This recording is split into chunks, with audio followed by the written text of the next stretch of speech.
Okay, I think it's good now. Alrighty. Okay, so welcome everyone. I'm Ann Tomer with Pittsburgh Bridges OCD, along with the two of the three founding members, Dave and Meg, Dave Hiltabidle and Megan Morris. And we are sponsoring Jules Smalis's, that sounded funny to me, educational webinar about OCD. So welcome and take it away, Jules. Yeah, so my name is Jules. I'm a sophomore at Taylor Alderdice High School, and each year we're supposed to do a long-term project, and I wanted to research OCD because my cousin has severe OCD. He's now, I believe, 20 or 21. It's very bad, so I've kind of been alongside with him his whole life, kind of witnessing it, and I was always interested on OCD. I kind of got the witness point of it, but I never actually got kind of the science behind it and the different treatments. So as my long-term project, I decided to research it, and I reached out to Pittsburgh Bridges OCD so they could help me. So yeah. Okay, I'm gonna try and share my screen. I hope it works. Give me one quick second. I wish we could get the volume up. Okay. Can everyone see this? Yes. Okay, perfect. Alrighty. Well, let's get started. So what is obsessive compulsive disorder? So obsessive compulsive disorder is also known as OCD, and it's when someone is constantly caught in a harsh cycle of obsessions and compulsions. So genes also play a larger role. Sorry, someone's trying to come in. Genes play a larger role in having OCD when someone is a child compared to when they are an adult. So what are obsessions and what are compulsions? So obsessions are different thoughts, different images, and different impulses that are repeatedly occurring. These obsessions feel out of control to the person, and obsessions can consist of contamination, losing control, harm, obsessions related to perfectionism, unwanted sexual thoughts, and religious obsessions. And compulsions, well, okay, here we go. Compulsions are repetitive behaviors people with OCD commonly with the compulsions. Oh my God, I'm so sorry. I'm really tripping up right now. People with OCD comply with the compulsions and hope that the distress of the obsessions go away. So they are very time consuming, and they also consist of washing and cleaning, checking things, repeating actions, and mental compulsions, which are like trying to mentally prevent harm and arranging things. So is OCD a brain disorder? So it's not necessarily a brain disorder, but it may be as a result of difficulties in communication with the front and the deeper structures of the brain. Sometimes the brain circuits that are in relation to the OCD fluctuate due to the medication that affects serotonin levels. So what is pediatric autoimmune neuropsychiatric disorders associated with streptococcal infections? So this is a little bit of a tongue twister, but pediatric autoimmune neuropsychiatric disorders associated with streptococcal infections are also known as PANDAS. So when a child has OCD, it can worsen due to the body's reaction to an infection, so like strep throat. This OCD happens suddenly and also has really drastic effects on the child's life, and OCD is one way that PANDAS can manifest. So some short-term and long-term effects of OCD. So they have both short-term and long-term effects, and the short-term effects can include hardships in daily life, difficulties at school or work, maintaining stable relationships, and isolation.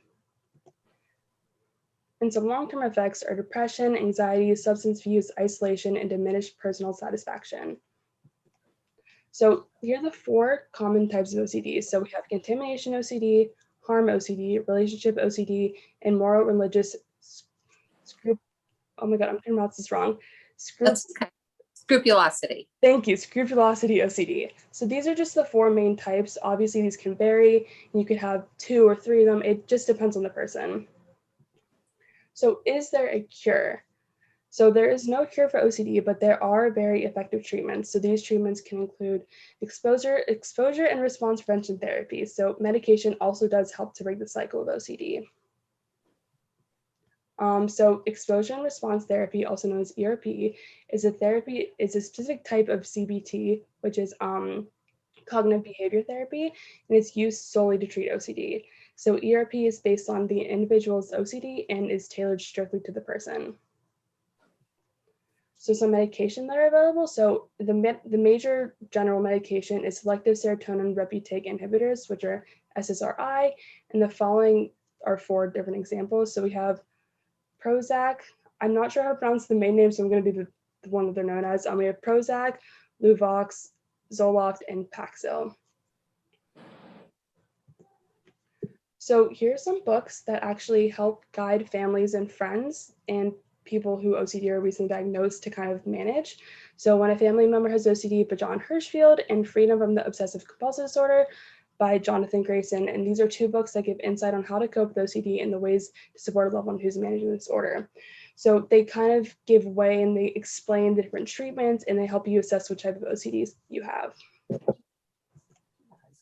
Oh, is this blank for everyone? Yes. Oh, here we go. Okay.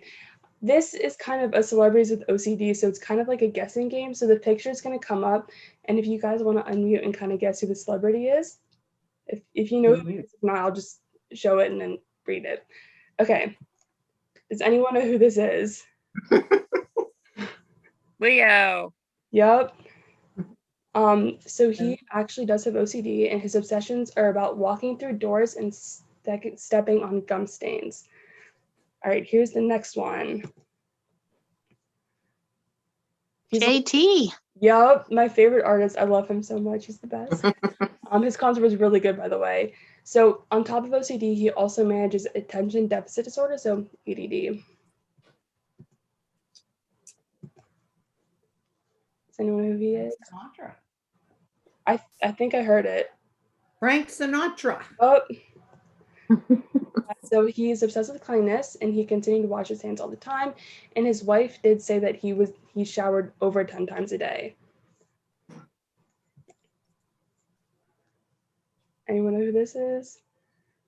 Howie Mandel. Mm-hmm. Yeah, so he's obsessed with cleanliness and he's also battling depression and anxiety. And the last 2. I don't know. A little harder. She changes her hair a lot. Katy Perry. Mm-hmm. Oh. She's obsessed with cleanliness and she's also considered to be a germaphobe.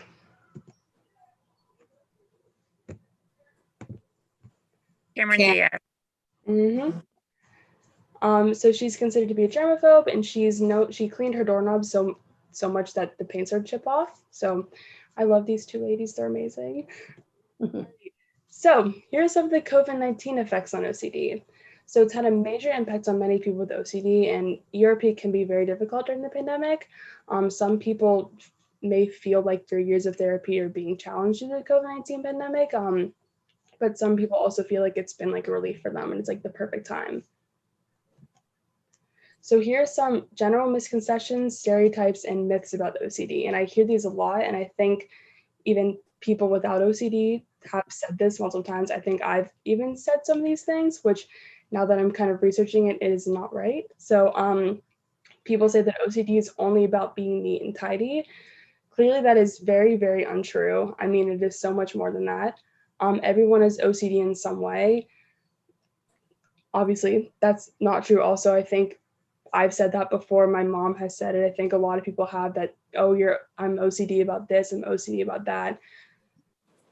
Not true. It's something that people shouldn't say, and it's something that's just been said so many times that it's normalized, and OCD has kind of been a disorder that's kind of almost like brushed under the rug. It's just something that's not, people think of it as a joke and it's not, and it's something very serious and can affect people's lives in a great way.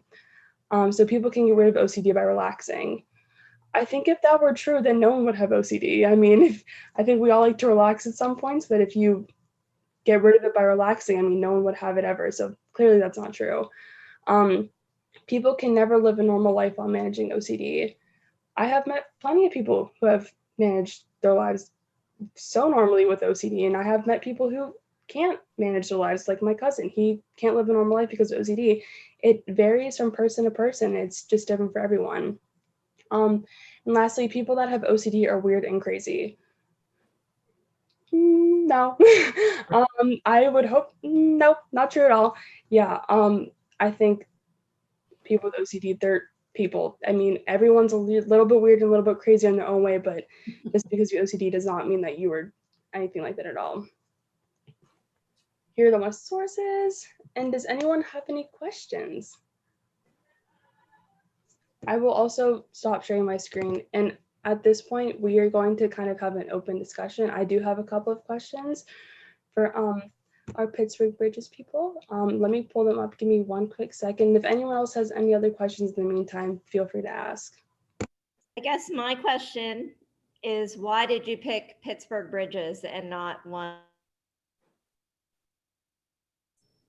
other OCD groups that there are in Pittsburgh? And I'm proud of it because my brother is a big part of it. I'm David's sister, but I'm just curious how you learned about them and what you know about them and why Pittsburgh Bridges.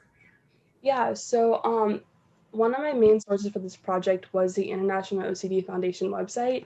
And I was looking through it. I kind of came up with the idea to host something to actually educate teens about OCD more, because I didn't know a lot of these things. I've just kind of been, in a way, like a bystander to it and just seeing my cousin go through it. And I was like, wow, I really want to like educate people on this and kind of spread what the hardships of OCD are like and how it's different for everyone. And I was looking on the website, there was contact information and said Pittsburgh Bridges, and I was like, oh, this could be cool. They're local. Like, let me give them a call. So yeah, I emailed them, and then we just kind of went from there, and we just started talking and planning this out. And they've helped me with my slides and going through and making sure all the information's right and putting all this together.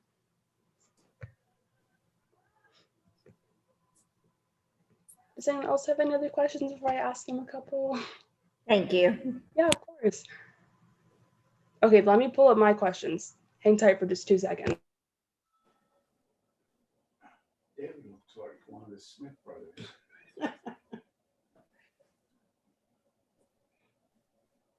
I think he heard that. He did. It's called me a bum. I thought you had us muted.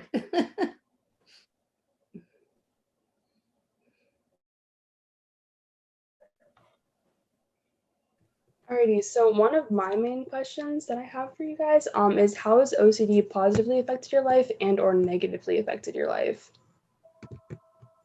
Jeez.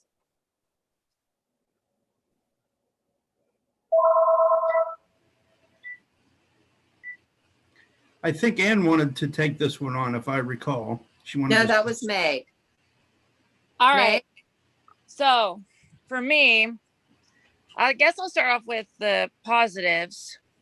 OCD makes me more empathetic, and I'm able to understand more about other people's mental health issues. I have many friends who have depression, anxiety, even their own OCD, and I'm not very secretive about it. So whenever I've started admitting my OCD to pretty much everybody around me, other people have come to me with their own mental health issues. And that's been nice, because then we've all been able to feel supported in that way. And I've also met some of my best friends through OCD support groups. I actually did help run a couple of Facebook groups for both OCD sufferers and their families for a couple of years. I've had to step back recently, but that's been very rewarding as well. Negative effects, well, it is mind consuming. So whenever I get triggered by different things right now, it's like I have a type called that's over responsibility and fear of harming others. So whenever I get triggered by something that is related to that, like the anxiety is through the roof. And I seek a lot of reassurance from my family. And that in turn has made them worry. That's made my boss and my coworkers worry, because I seek a lot of reassurance from them too. And that's actually made me delay starting graduate school right now. And also OCD affected me in nursing school. as it was untreated, so I didn't even know it was OCD, but I was afraid of accidentally harming someone, so I took the easier patients and I probably would have ended up in a different specialty of nursing if I'd have had my OCD treated at that point. So, anyone else have anything to add? I want to add that Meg has also presented at the national conference, the IOCDF's national conference, and has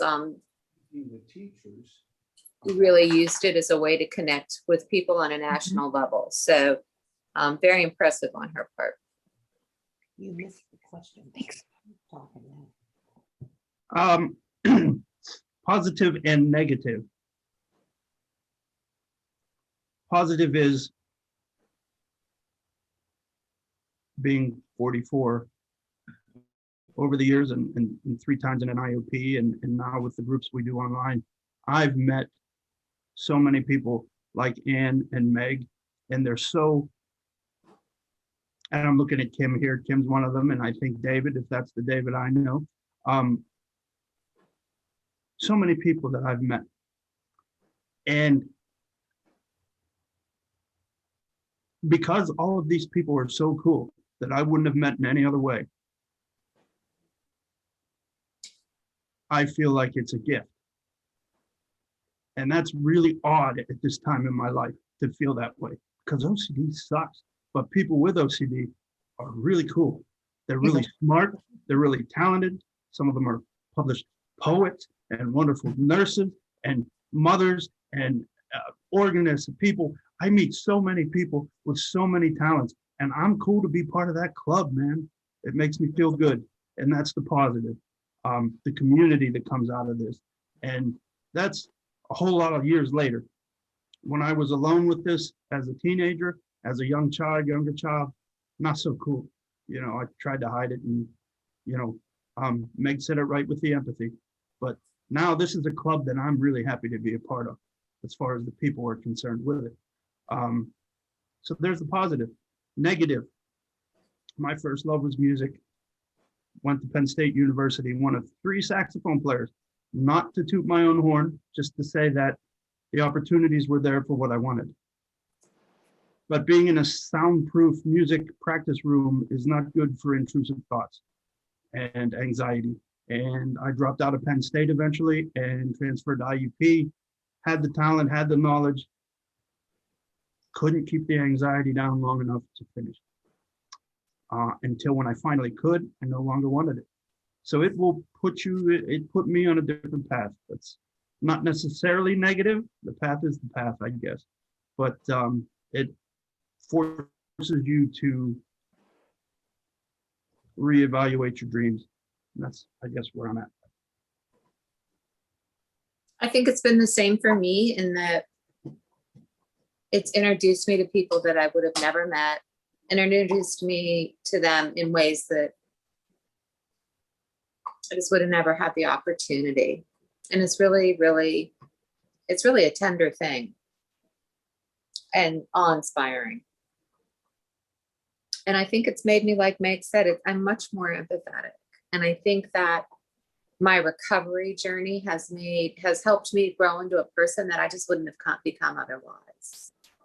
And the costs have been very grand. I am presently on disability because of my OCD. And I think that my life is, sometimes in a judgmental mood, I say my life has been much smaller than I would have wanted it to be. And it's sad, but it's also, I think that's a truth that sometimes you just have to accept. So I don't know. I do think that it's given me a lot, though. And most of it's through this, the community. So props to everyone. Okay. I do have a couple more questions, but I don't want to take up some time if anyone else has questions. So if anyone else has questions, please ask them now before I ask a couple more, because I don't want to interrupt anyone. I don't have a question, but I just want to say that you are one awesome high school senior. who has a cousin who's ill, and that you're able to look at it and want to teach others about it. That just, you have that empathy in you. And I don't even know you. I'm a school counselor, so maybe that's why I'm drawn to it, but you're awesome. You should feel good about yourself. Thank you. I appreciate it. I'm happy I got to work with everyone because you guys are amazing, and I really appreciate what you're doing for Pittsburgh community and anyone who has OCD or is struggling with anything. You guys are just great to talk to also. Herb Okay. has a question before you go on. Go ahead.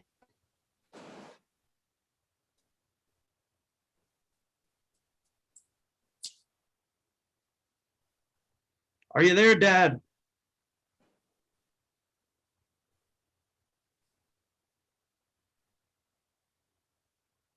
Mom, are you there?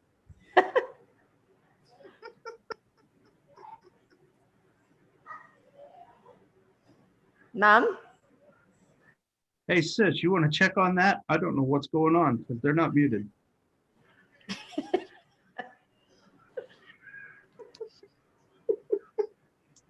Jules, you want to, until we can figure out what happened to Mom and Dad? Yeah, okay. So what is one piece of advice or a couple pieces of advice that you would give to a person that is newly diagnosed with OCD?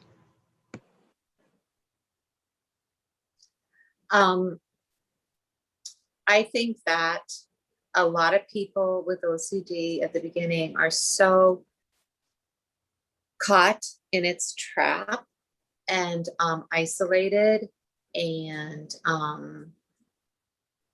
in a place of misery, just abject misery, that they don't reach out for help. And I would say the help would be twofold: that to reach out to a OCD specialist therapist, nobody who does 3% OCD people, a specialist whose practice is over 80% treating OCD, because as you said, the treatment modality is specialized. It's exposure and response prevention, and you really have to know how to use it.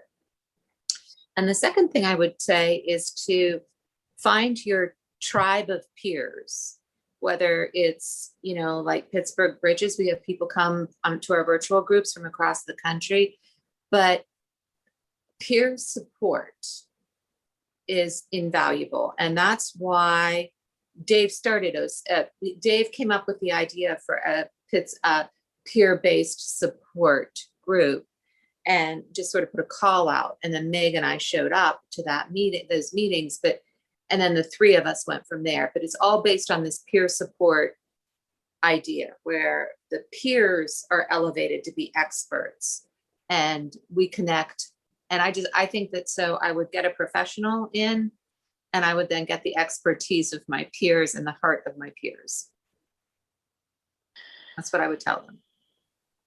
Couldn't have said it better. Sorry.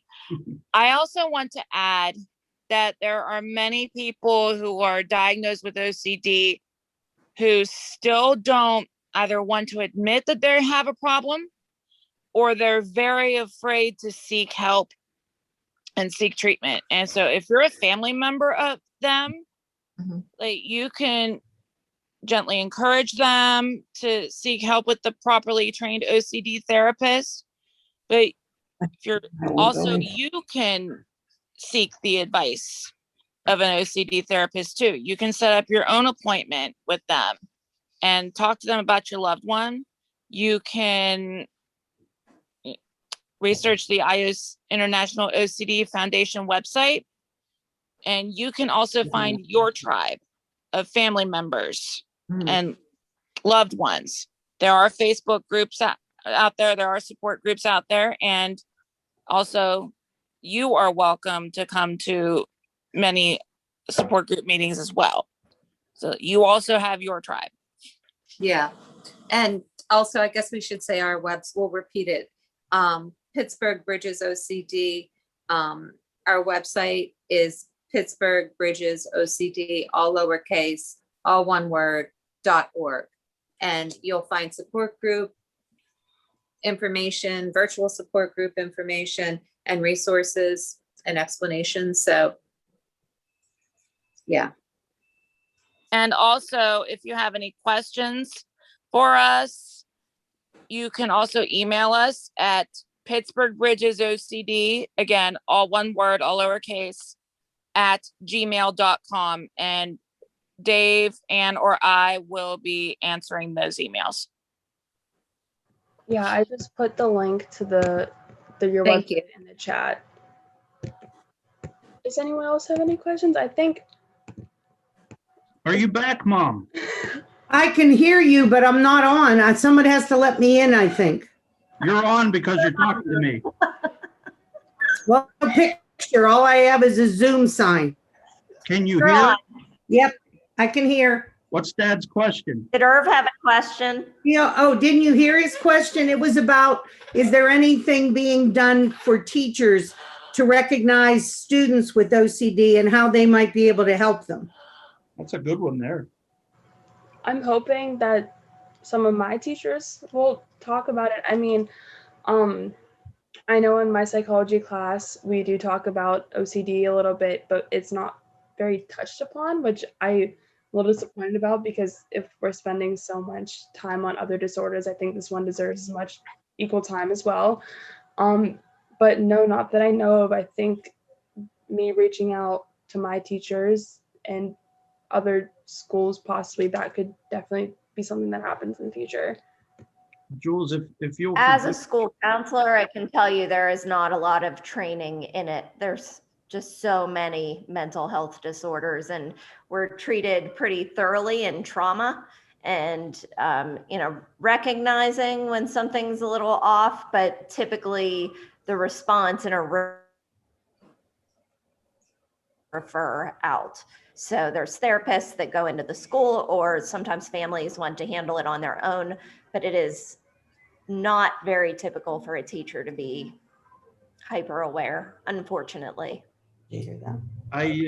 Did you hear your answer? We're a little different. I work in a small school. So Jules, if you'll forgive me for fast forwarding, one of these questions that you thought up was for folks that seem to have the stereotypical view of OCD, how could I change their perspective on that? And since you brought up teachers, I'm going to skip ahead to one of the things that dawned on me. I'm 44, and this is a goofy memory to have, but it's still in there. Went to Happy Time Nursery School. And Happy Time Nursery School, like every other nursery school, likes to have finger paint time. And the teacher and her aides were wonderful people, loving, kind people. Time to finger paint, kids. And they put us down and they put these things in front of me and said, put your fingers in there and paint. And I went, ain't no way. And they thought I was being a belligerent, disrespectful kid. I was terrified of contamination even then, even when I didn't really know what germs were. I didn't want to touch that damn finger paint. And I can remember one of the aides grabbed my little wrists, put my hands in the paint, and finger painted with my hands for me. So I know all this money gets spent on education in school, and all these years you got to spend, and you have to take like nutrition 101 and underwater basket weaving and all these things that don't really apply to what you're teaching. But it would make some sense if we could spend a little more time on helping people understand what all could be going on with the kids there. And I don't just mean OCD. Because had those loving ladies understood that I wasn't just being defiant, I imagine they wouldn't have finger painted with my hand. I think a way of answering this question sort of backwards, and sadly it's a dismal answer, but since the average time it takes for a person who has OCD to be diagnosed by specialists who should know what OCD looks like in all its variations, is 7 to 14 years. So if this is what psychiatrists and psychologists, if that's their batting average, I really don't see any hope, frankly, that a teacher would spot it. I have pushed people who come to support group to go see a psychiatrist and get a diagnosis. And they've, let's say the person I'm thinking of came to support group for like a year, fit right in. he had OCD. He found a psychiatrist who wasn't an OCD specialist, went to the psychiatrist, and the psychiatrist was adamant that he did not have OCD. And he came and he told me, and I said, well, then ask him specifically what mental health disorder causes this and causes that and causes a person to count their words before they say them. And only after that did the psychiatrist look at it. So I guess for me, the question about like teachers, it will be a wonderful day when the training is so vast and broad and deep that teachers, I'd be thankful for the day that when most psychiatrists would pick up on it. That's where I'm at. That's how bad it is. That's how bad it is. So if only Dave's mom. Mhm. I'm sorry, that was really negative, but it's also the truth. No, I know what you're saying, but you spot it if you know it already. Yeah, so. So there's another plug for peer support. I think Yeah. we're talking right now about the mental health resources and the quality of them. To say that in the United States of America, mental health resources and the quality of them leave a lot to be desired would be a huge understatement. Mhm. If that wasn't I a will- nonsense. I will also add that not a lot of therapists are trained in OCD. They think they are, but they're not. They think that they know how to implement exposure therapy. And really, all they do is check a box, for real. And so that's why whenever you're looking for treatment, you have to do your research. I highly recommend going onto the International OCD Foundation website and searching for like questions to ask an OCD therapist, to interview them, to make sure that they know what they're doing. And you're looking for like, if they use ERP, for example, exposure response prevention, how long have they been doing this treatment? Where did they get their certification? And you're looking for them to be trained by somebody that was at the Biobehavioral Technical Institute or somebody that's been trained by them. Those are examples, because my first therapist when I was in high school is listed as a specialist in OCD, and they're not. I will grant that it was the 90s, but they did not pick up on me having OCD at all. And I got talk therapy. And that would, if I would have known it was OCD and got the proper treatment at that time, that would have saved me at least probably 10 years of stress easily, because I would have known what to do at an earlier age. Yeah. So, yeah, the lack of OCD treatment in this country, or the lack of mental health resources, especially in rural areas, but even in urban areas, is astounding. Yet we are still pretty far ahead of many other countries in this world. I speak from talking with other people internationally. Hmm.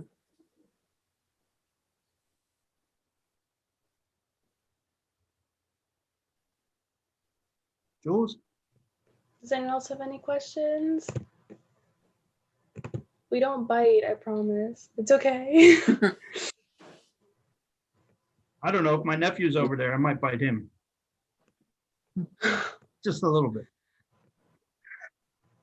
Yeah, so what are some stereotypes that you have faced because of your OCD? I will take this one. So we were just talking about how resources are few and programs are fewer. I heard that there was a program in Western Pennsylvania being restructured because they were having a hard time getting folks to fully embrace doing the exposures. Exposure and response prevention entails systematically going after everything you're afraid of. in a smart, systematic way. It's not easy to do. And I reached out through somebody who knew them, and who said, I know a certified peer support specialist who you know as well, who would like, I had actually finished going through there over a year before as well, when I interviewed for the position that they created. So they created a position. They told me, you're already being considered an asset. Come have your interview, and we're going to do some stuff. We're going to do some good things.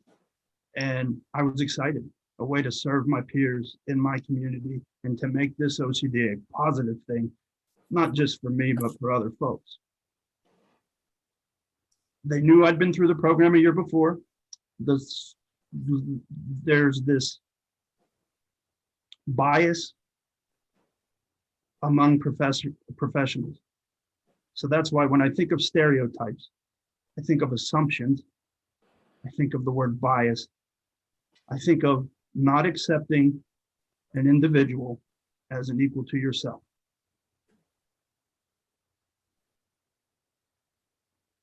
There was another administrator who was not at my interview,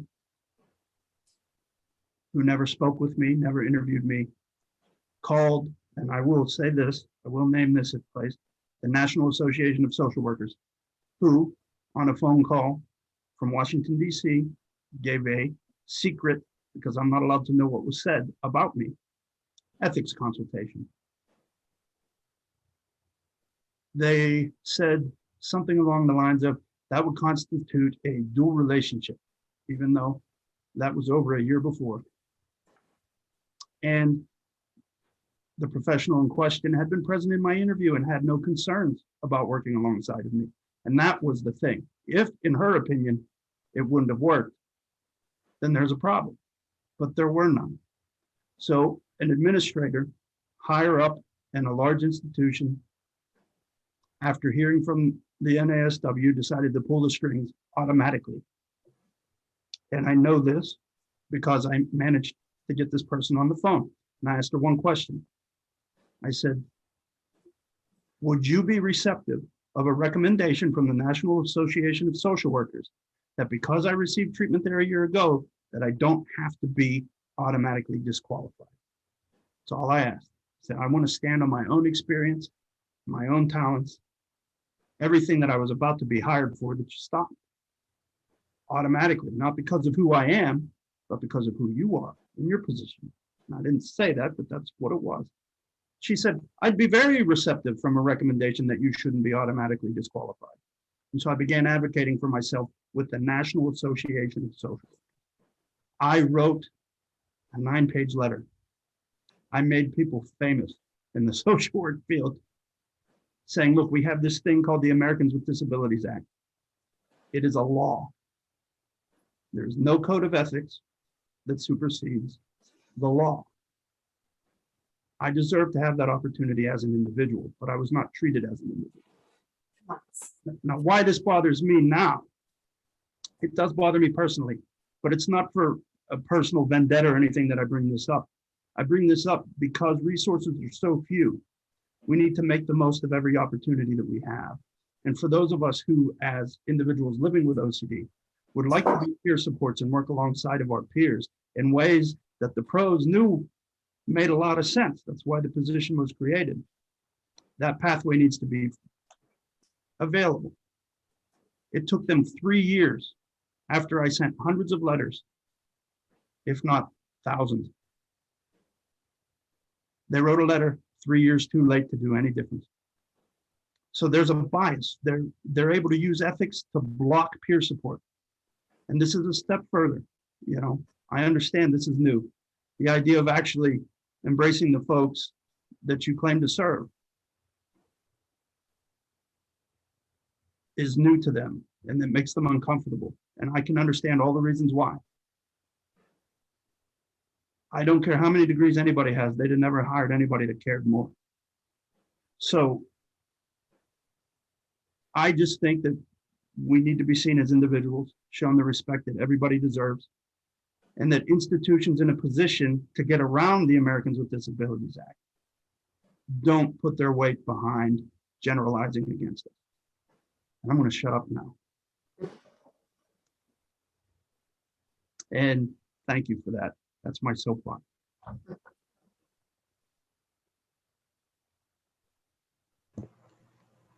Anne, was that offensive in any way? Boy, why would you put me on the spot like that? I'm looking for reassurance. No, it was awful. Okay. I don't know. I don't know. Well, the truth. I want us to be seen as the people that we are. Right, right. That's all. Oh, I got up because I had to let my dog out. I didn't get up as a show of anything, by the way. She was prancing. She almost knocked the table over, so.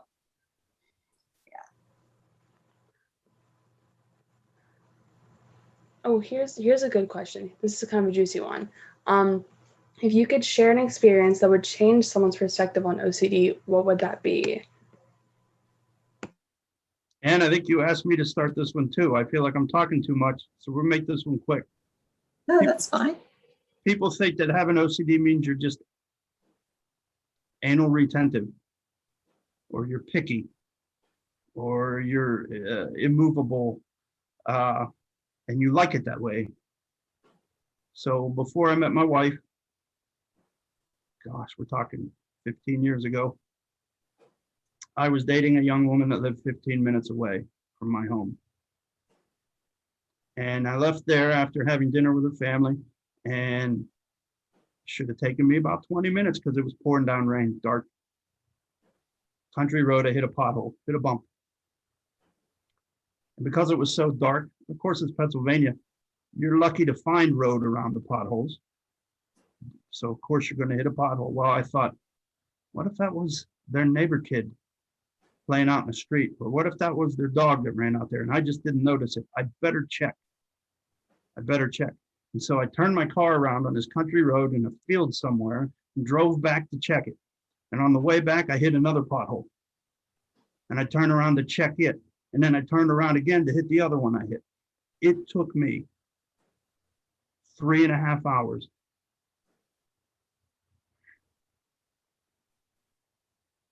to do a 15-minute drive and get back to my house.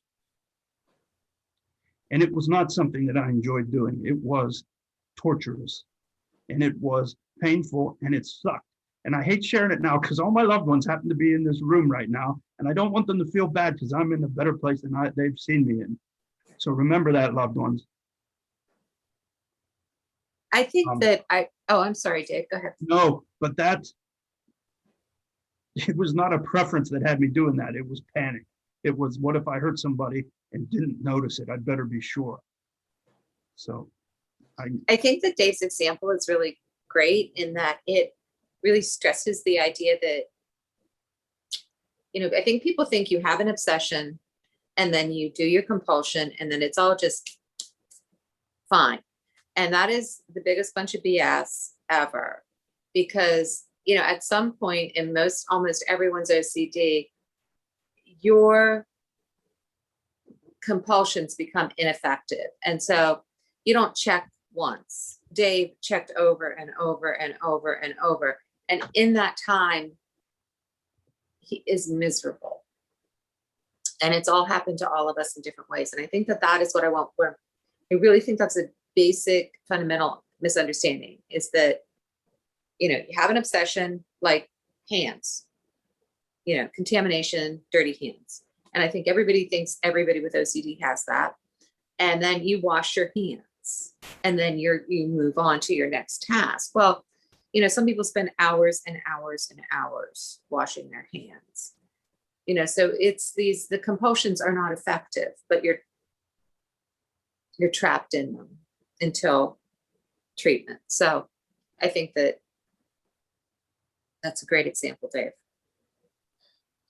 I'm gonna add something here. A way that like OCD, works and can be turned into a positive experience, if you will, is I had COVID back in December. And the worst part for me was not the symptoms of COVID, but worrying about whom I could have given COVID to because my OCD centers on harming other people and fears of it, actually. So I spent a lot of time thinking about who I was within 6 feet of for 15 minutes without a mask, and calling my boss and texting her with every single person that I'd ever thought of.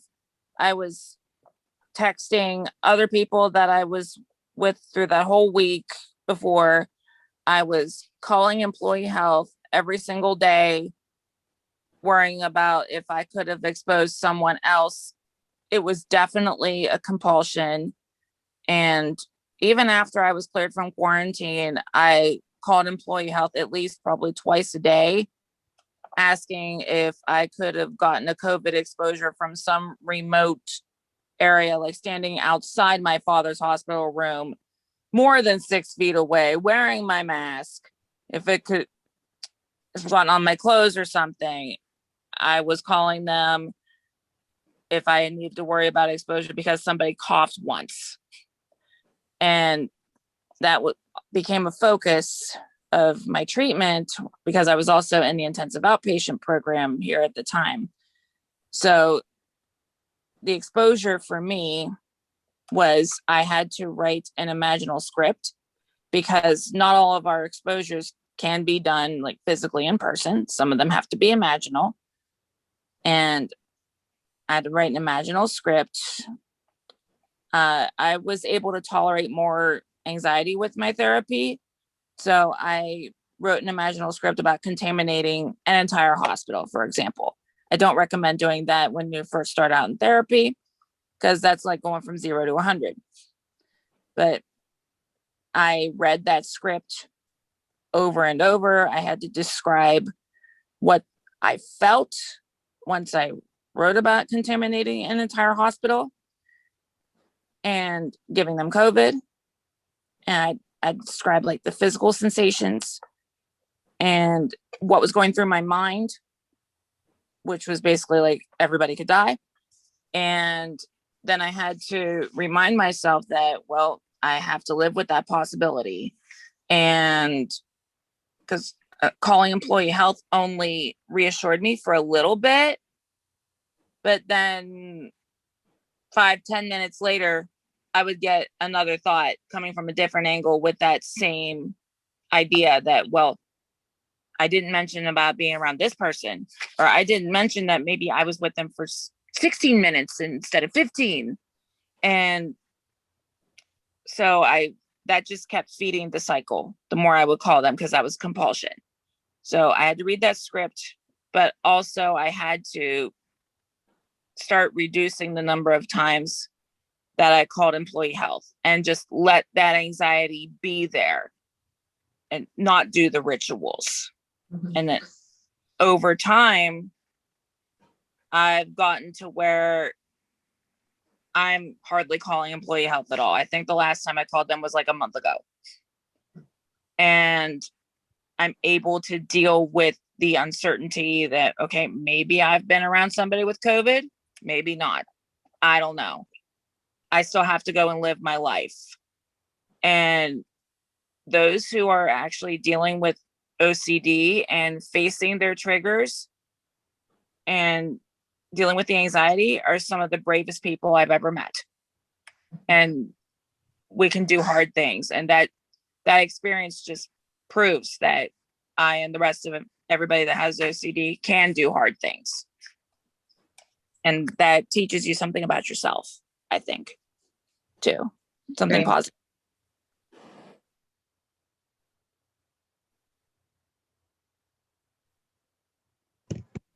I think we could do 2 more questions.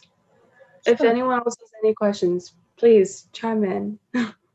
Ask away. To respond just to your last, I think it was your last question about like what was your last question?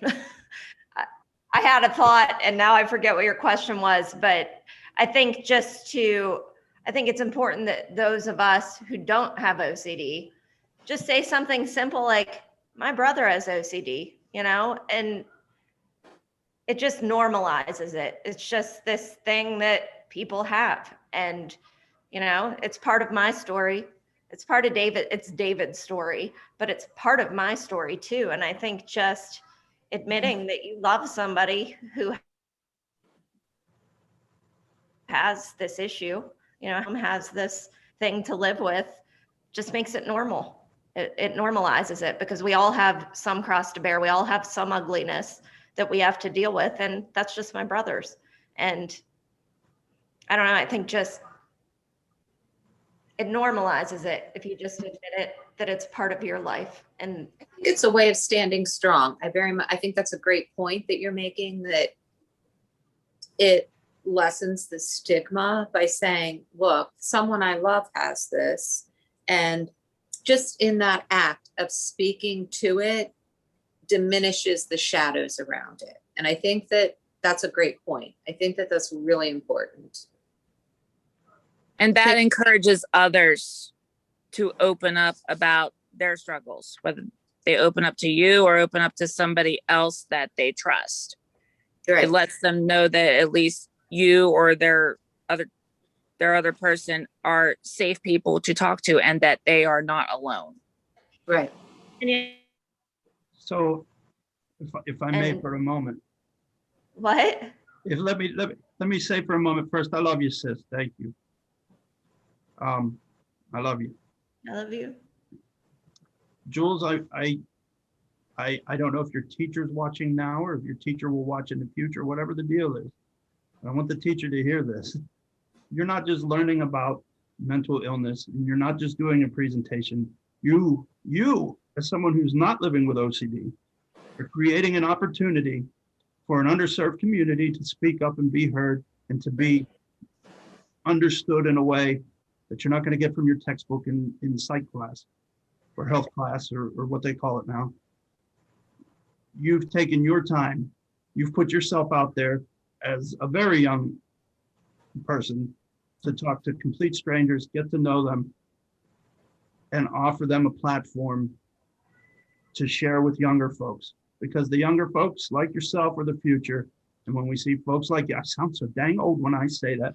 I'm just thinking of my sister's kids. I'm thinking of you, Jules. You're like a year older than my niece. That's hopeful for me. Yeah. Someday you guys soon are going to be, and gals, guys and gals, are going to be in positions to make other people's lives more reasonable. And you're creating awareness, and you're doing advocacy right now. So thank you, Jules. And if the teacher doesn't give you an A, I want you to send us an email and his phone number or her phone number. Will do. Jules, I think it's funny. When I was a freshman in college, I give a very similar presentation in my freshman speech class. I think when you love somebody who has this, who struggles with this, that it's just you want to do something, anything to make it better. Yeah, it's I feel ya. I'm proud of you. Awesome. Yeah. You're an Here's awesome cousin. Jules. Thank you. Yeah. Okay, we'll do 2 more questions. Is that okay? So one kind of short one is, how long have you guys been diagnosed with OCD? I was diagnosed in my late 30s, but like Dave, I can look back till I was a little one and definitely had OCD, and always felt a step apart. So, but I didn't get treatment or anything until I crashed in my mid 40s. So that's my timeline. I was diagnosed in my early 20s. So now I'm in my late 30s. And I actually didn't get proper treatment until I pretty much turned 30. And I realized I've had OCD since about middle school. I always wondered, like, why was I having such sticky thoughts in my head and not able to let them go? Like my mother just told me to let them go and I couldn't. But I figured out that's the reason why. Right. I think I was diagnosed at 12 or 13, ballpark. I think that's when I got the diagnosis. But you may recall earlier I was talking about avoiding the finger paints in nursery school, and so I didn't have the diagnosis, but I had the illness, and I'll put this out there real quick along those lines. Traumatic experiences may not be the full cause of the OCD, but I think they certainly can overwhelm your system. My dad, who's here tonight, mom remarried when I was, gosh, what were we, Gail, 11, 12, something like that. Mom got remarried, and he's my dad, and I love him. My biological dad died when I was 3 years old. And that's when the little system got overloaded, that trauma. And I don't think it's an accident. I have the hard word you said, scrupulosity. Scrupulosity is a big part of my life, largely because death and dying has been on the forefront of my mind since I was 3 years old, trying to make sense out of death and dying, and the person, somebody you love so much is gone and you can't know about it. You can't know anything about it. So I think the genetic weaknesses or whatever were there. I can look at my extended family, my aunts, and particularly my aunts. I love you all. I love you all, but you can see anxiety in the family. And so I'm not going to put it all on the trauma, but I think the normalized life that I might otherwise have had got shook to its core early. And I think the overloaded system went to OCD because that's where my weaknesses were. And that's by way of that. And I don't know that I hit it well because I can remember everybody, aunts, uncles, grandparents, yelling at me to stop washing my hands. They're going to crack and bleed. Stop it. Stop washing your hands. Stop it. But I hid the really bad stuff, what I thought at the time was crazy stuff. I hid that until I couldn't hide it anymore. And that's when I got diagnosed. I think mom told me once she thought I was talking to voices. I was saying compulsive prayers because I felt guilty for lying about an English paper. And so, I don't know. I go down a rabbit hole sometimes, so I apologize, but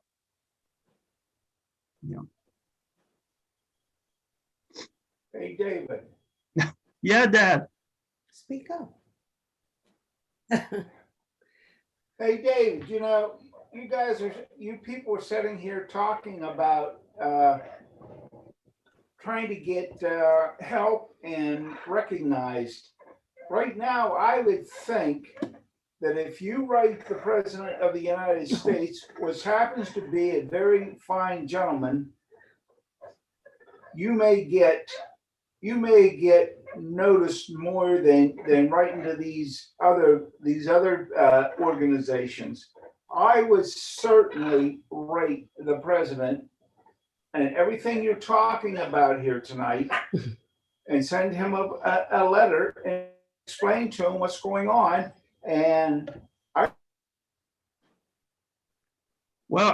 it's certainly been in my prayers that God will open somebody's mind to somebody's heart and somebody's mind who's in a position to help us move forward a little bit more. We have some great ideas. This seminar, thank you, Jules, is going to be our first YouTube channel edition.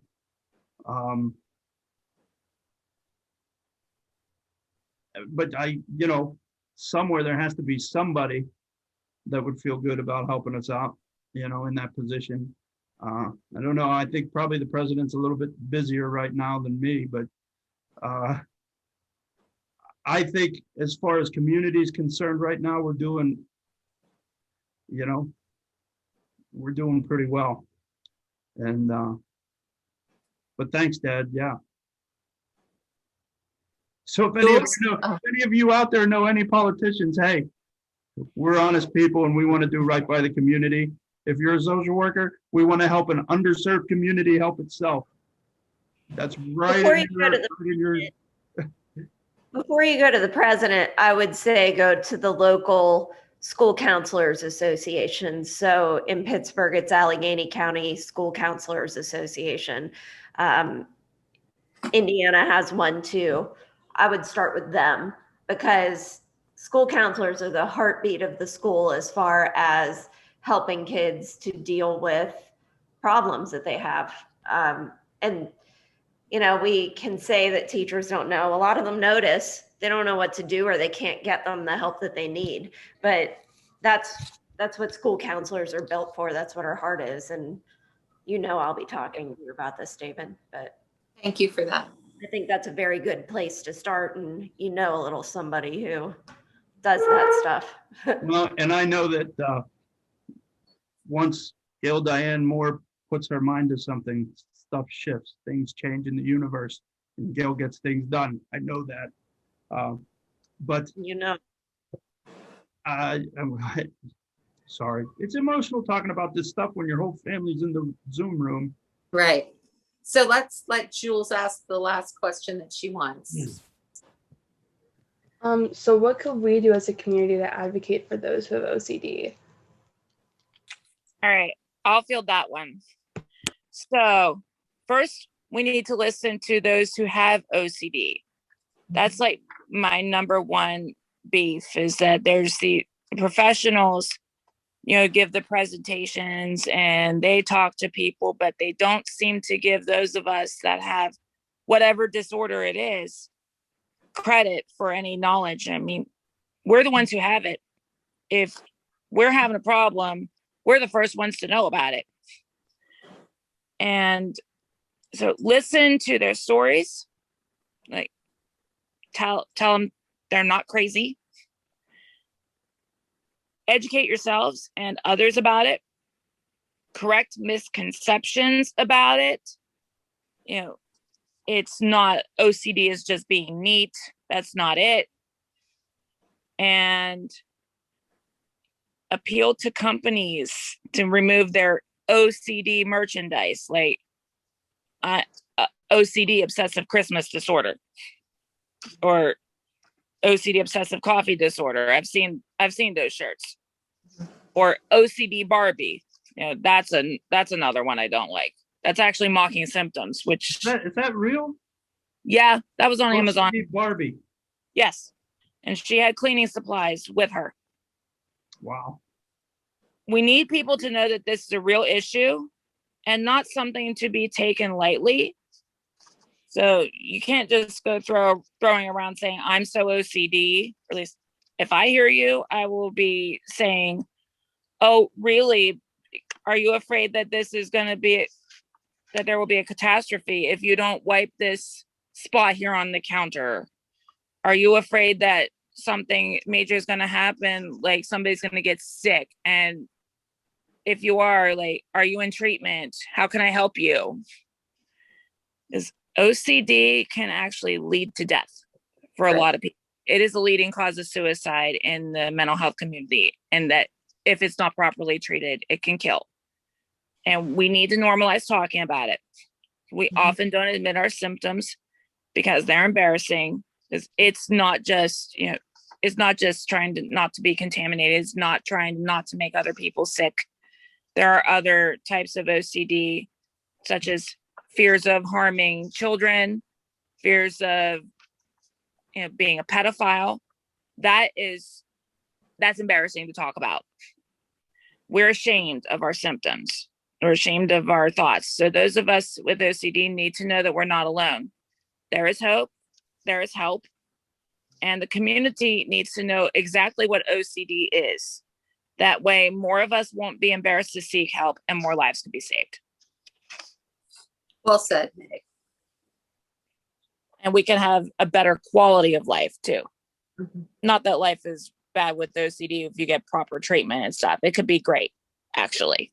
Well, I think we're talking about support and understanding. Right, And right. Those are three things that are absolutely fundamental to anything. And we certainly need them.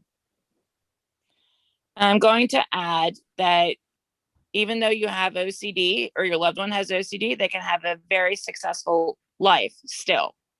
Because, I mean, there are therapists that I know of that have OCD that are world renowned and have very successful treatment practices. I'm actually proud of myself that I can that I'm working full time and things. So I don't want to put it out there that OCD is all doom and gloom. So, And also that you can have a life that you love and have OCD, and it might be something you work with for the rest of your life, but it can come out of the tormented place. So thanks, Meg. And here's the website. Here's our website. If I see that. Higher, hold it higher. There it is. There. So Not spam, it's for real. yeah. So send people our way. Pittsburgh Bridges OCD.org, and we will welcome them with open arms.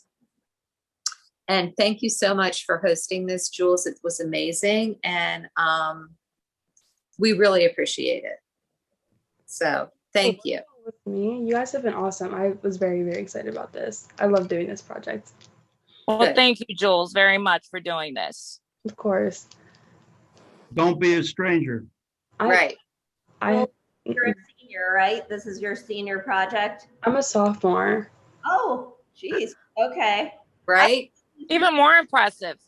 Right. Is this a project for school? Mhm. Yes. Good for you. I was going to ask you what your Oh, you went out, sis. plans were for next, for your upcoming school year, but you still have a couple years.